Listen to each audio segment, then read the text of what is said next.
মাথায় কালো ক্যাপ আর গায়ে কালো গাউন পরে রেড কার্পেটে এভাবে হাঁটবো, এই স্বপ্নটা দেখতাম ছোট্টবেলা থেকে।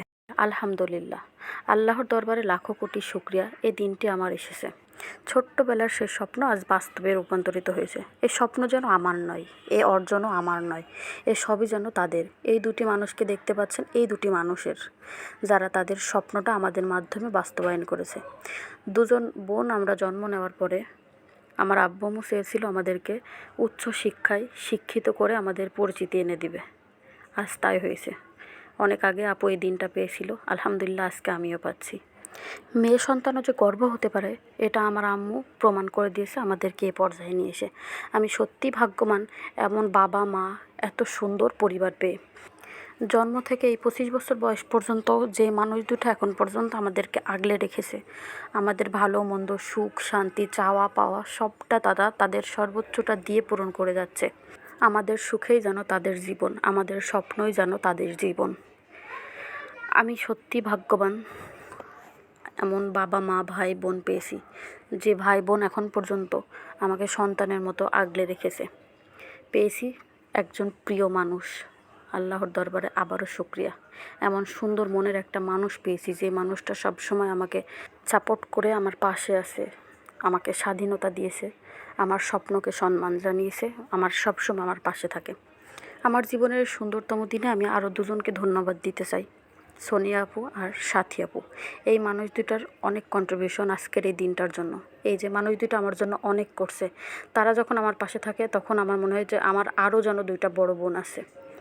আজকের দিনে আরও সম্মান জানাই আমার ছোটোবেলা থেকে এখন পর্যন্ত সকল শিক্ষক শিক্ষিকাকে। তাদের অনুপ্রেরণায়, তাদের চেষ্টায়, তাদের দোয়ায় আজকে আমি এই পর্যায়ে। সেই ছোট্টবেলায় স্বপ্ন দেখেছিলাম এই যে হ্যাটের, যে হ্যাট আমাদের সম্মান, যে হ্যাট আমাদের পরিচিতি এনে দেয়। এমন সুন্দর মুহূর্ত আমার জীবনে আসবে, এটা স্বপ্ন ছিল, যেটা বাস্তবায়ন হয়েছে। আমার আম্মু ছোট্টবেলা থেকে একটা কথা বলে, সৎ স্বর্গে সর্ববাস, অসৎ স্বর্গে সর্বনাশ। এই কথাটা বলতো আর বলতো একটাই কারণে, যে তোমরা লেখাপড়া শেখো, তোমরা বড় হও, তাহলে শিক্ষিত মানুষজনের সাথে তোমাদের ওঠা বসা হবে, শিক্ষিত সমাজে তোমরা বাস করবা, তোমাদের মন মানসিকতা হবে সেরকম বড় বড় বড় পর্যায়ে বড় বড় মানুষের সাথে ভালো পরিবেশে থাকতে পারবা। আলহামদুলিল্লাহ, আম্মুর সেই স্বপ্ন, আম্মুর সেই ইচ্ছা পূরণ হয়েছে। সত্যিই যেন তাই। আজকে গ্র্যাজুয়েশন কমপ্লিট করছি বলে এত এত এত এত মানুষের সাথে, এত এত বড় বড় মানুষের সামনে দাঁড়িয়ে আছি। আজকের এই দিনটাতে অনেক কিছুই মনে পড়ছে, ছোট্টবেলার সব কিছু যেন চোখের সামনে ভেসে আসছে। মনে পড়ে যাচ্ছে সেই শিশু শ্রেণীর থেকে এখন পর্যন্ত কথাগুলো। যখন শিশু শ্রেণীতে পড়তাম তখন দেখতাম আমার সমবয়সী আমার চাচাতো ভাই বোনেরা স্কুলে যেত গ্রাম থেকে শহরে। তাদের স্কুলের জন্য ছিল স্কুল গাড়ি, তাদের ছিল স্কুল ড্রেস, বিভিন্ন রকমের নাস্তা। আর আমি আমার আম্মুর সাথে হাঁটতে হাঁটতে আম্মুর স্কুলে যেতাম, যে চটের উপর বসে পড়তাম। আর এই চটের উপর বসে ব্রাক স্কুল থেকে ক্লাস 5-এ বৃত্তি পরীক্ষায় সিলেক্ট হয়েছি। তারপর থেকে তো এই তো মেধা নিয়েই লেখাপড়া করতে করতে স্কুল, কলেজ, তারপরে ভার্সিটি লাইফ পর্যন্তই যখন যেটা বলেছি, যেভাবে বলেছি সেভাবেই পেয়েছি। তবে যারা ছোট্টবেলায় গাড়িতে করে স্কুলে গেছে গ্রাম থেকে শহরে, তাদের কাউকেই কিন্তু এই পর্যায়ে এখন পর্যন্ত দেখতে পারি নাই। কিন্তু আলহামদুলিল্লাহ আমি পেরেছি আমার আম্মুর স্বপ্ন, আমার স্বপ্ন বাস্তবায়ন করতে।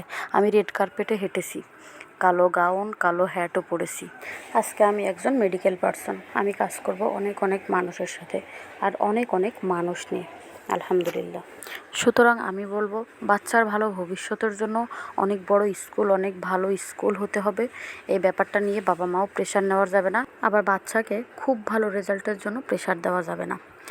বাচ্চাকে সুন্দর ভবিষ্যৎ দিতে হলে প্রয়োজন সুন্দর মনের বাবা মা আর সুন্দর পরিবেশ, যেখান থেকে বাচ্চা শিক্ষা নিতে পারবে, বাচ্চা বড় হওয়ার অনুপ্রেরণা পাবে, সুন্দর ভবিষ্যৎ গড়ার স্বপ্ন দেখতে পারবে।